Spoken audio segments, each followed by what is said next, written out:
¿Qué tal? Muy buenas tardes. Es un placer verlos otra vez aquí desde mi oficina. Hoy quiero compartir con ustedes algo de alguien muy importante dentro de la historia de la Biblia y de la historia de la iglesia. En la Biblia se mencionan 6 mujeres que llevan el nombre de María, y hoy quiero que conozca a María mencionada por Pablo en la epístola a los Romanos en el capítulo 16 a partir del versículo 3 hasta el versículo 15. En ese pasaje, Pablo pide a su audiencia que saluden a 26 personas, lo que supone un número mucho mayor de personas que las que saluda en cualquier otra carta. Además, eso implica que en ese grupo al que se está dirigiendo Pablo, había por lo menos unas 50 personas, si no más.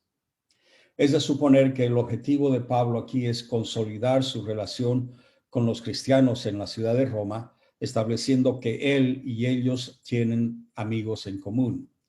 Por lo tanto, es de esperar que las personas sean nombradas por orden descendiente según la fuerza de su relación con Pablo y con la iglesia en Roma. Y así parece ser.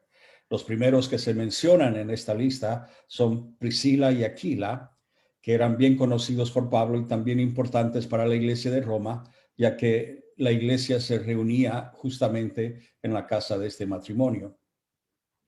A continuación viene Epeneto, quien fue el primer convertido de Pablo en la región de Acaya. Y luego viene María, de la que voy a hablar en unos instantes más. Luego tenemos Andrónico y Junia, que eran apóstoles prominentes y habían estado en prisión juntamente con Pablo.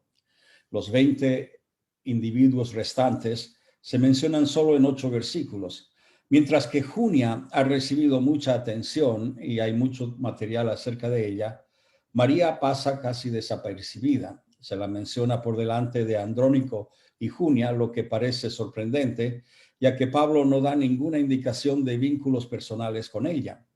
Si hubiera sido una colaboradora importante de Pablo o su amiga íntima, seguramente lo habría ya mencionado. Así que me parece, por su posición en la lista, por delante de Andrónico y Junia, solo es explicable si era muy conocida y respetada por los cristianos en Roma.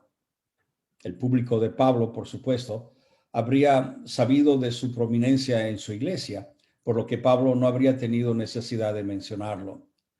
Solo dice que ella ha trabajado mucho en Roma y creo que está diciendo aquí que merece el respeto que acompaña a su papel de liderazgo en la iglesia. Es importante entender que esta María era líder dentro de la congregación en Roma, ya que durante siglos se acusa a Pablo de prohibir el liderazgo femenino en las iglesias. Lo que sucede es que la carta que él escribió directamente a los corintios, en la que él prohíbe que la mujer participe activamente en los cultos, hay que considerarla en ese contexto. Él está dirigiendo su carta a un grupo de personas, a los corintios, que tenían un serio problema en cuanto a la inmoralidad se refiere. De hecho, la misma palabra corintios significa inmoralidad. Y así que él estaba hablando de una situación muy normal, muy común, muy específica de ese momento. Por eso no es de sorprender que más adelante Pablo hable abiertamente de mujeres que son líderes en la iglesia y que comparten desde el púlpito tranquilamente como cualquier varón lo podría hacer. Los historiadores, volviendo a María, nos enseñan que ella había sido trasladada a Roma desde Palestina. Es posible que haya introducido la fe cristiana en Roma, lo que explicaría su prominencia allí. Tal vez fue la primera en testificar y en reunir un grupo de personas y enseñarles de la palabra. En resumen, la María era el miembro más destacado de la iglesia de Roma, conocido por Pablo. Entre los 26 personajes mencionados por Pablo, María es la única que tiene un nombre judío. No se sabe cómo trabajó María enérgicamente por Pablo y sus colaboradores. Evidentemente tenía una capacidad propia para aligerar la pesada carga del apóstol y por ello fomentaba la causa del Señor. Y como otra mujer romana, Pérsida, es mencionada en la lista como que trabajó mucho en el Señor, esto sugiere, de acuerdo a los eruditos de la palabra, que María y Pérsida eran evangelistas. y que proclamaron el evangelio no solamente en la enseñanza pública de la palabra, sino que también a través de su servicio para otros. Pablo menciona lo mucho que trabajó María, pero no trabajaba para sí misma, sino que era para servir a los demás. Y ese es el tipo de amor que Pablo alienta en el capítulo 13 de Primera de Corintios. María habría trabajado más de lo que Pablo o incluso los cristianos de Roma conocían. Ella no hizo su trabajo en público para que otras personas la aprobaran, sino que trabajaba para Dios y solo él necesitaba ver sus acciones. La palabra que usa Pablo para referirse a su trabajo puede también expresarse como una idea de mucho sufrimiento, porque se utiliza de la misma forma, la misma palabra, como por ejemplo en Mateo 11, Cristo utiliza trabajo duro para invitar a los trabajadores, a los trabajados y cansados a venir a él a descansar. María habría sufrido, de acuerdo a la historia de la iglesia, la pérdida de su hogar cuando los gobernantes de Roma ordenaron a los judíos que abandonaran Roma. Y probablemente Pablo se reunió con ella en ese momento.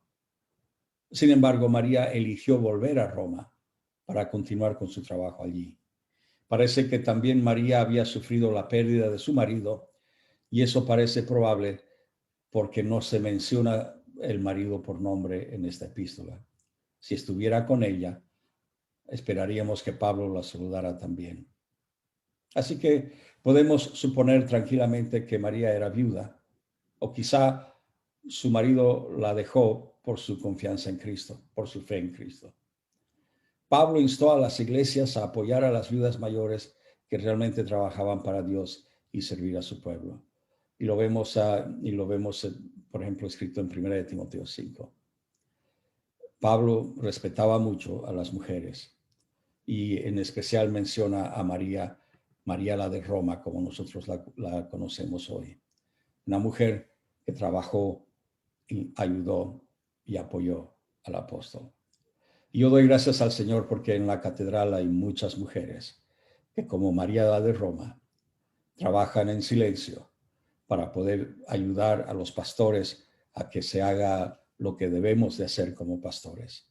De hecho, este mismo programa que usted está viendo esta tarde sería imposible si no fuera por la participación de varias mujeres de la iglesia que hacen la obra artística y hacen todo lo posible para que yo pueda salir al aire a través de esta cápsula. Muchas mujeres, y yo doy gracias al Señor, y me cansaría si tuviera que nombrarlas una por una y seguramente me olvidaría de alguien, pero muchas mujeres que trabajan arduamente en la obra del Señor, y en esta tarde, en mi pensamiento y en mi corazón, yo las menciono delante del Señor y las agradezco públicamente. Dios las bendiga. Y quiero orar por ustedes. Padre, oro por aquellas personas en esta mañana, o en esta tarde, perdón.